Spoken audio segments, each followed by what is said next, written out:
great swim. Have fun, go, baby. I woke up early and I swam across it. Not much to it. A 13-year-old swimmer from Los Banos, I think it's cool just to have my own little thing going. defying the odds, doing something most people can't even imagine. We still say that every day. He did what? But that seems to be a daily occurrence with him, is he did what? James Savage swam the true width of Lake Tahoe last week from Cave Rock to the Grand Avenue dock near Florida Lock on the West Shore.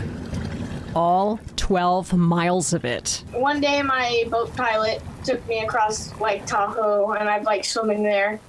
So I've thought of doing lengths and stuff across it, and I have done 2 out of 3 now. Lake Tahoe isn't James's only feat. He does Golden Gate Bridge every year. He does Alcatraz every year. There is a little 1-miler in Lake Tahoe that he does every year. I've also done the lengths of San Luis Reservoir, which was 7.3 miles. That was his first legal marathon swim.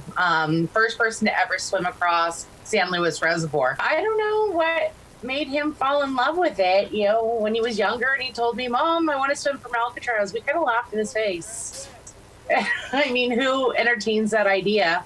And then 3 days later, he did it, and he did it well. These long-distance swims don't happen without a lot of practice and determination. Usually we start out Great job. slower. Like on Mondays, we'll start with 2 to 3 miles. Just if he's had the weekend off, we'll give him a couple miles. And then as the week progresses, it gets more and more. And then Fridays are his big day, where he has a 10-mile perimeter loop of the lake. We just follow the shoreline and do the entire perimeter. His swim partner always right by his side. I follow him in a kayak every day. Yes. We don't like to send him out alone. James already has his eye set on a new goal. Right now, my next goal is the perimeter of Coronado, which is 12 miles. What else you have planned? A round trip Angel Island. Yeah. He gets these bright ideas. We kind of call him his stupid ideas, and we roll with it. You know, if that's what he wants to do, then we'll do what we can to make it happen. He could be doing a lot worse at 13. Deirdre Fitzpatrick, KCRA 3 News.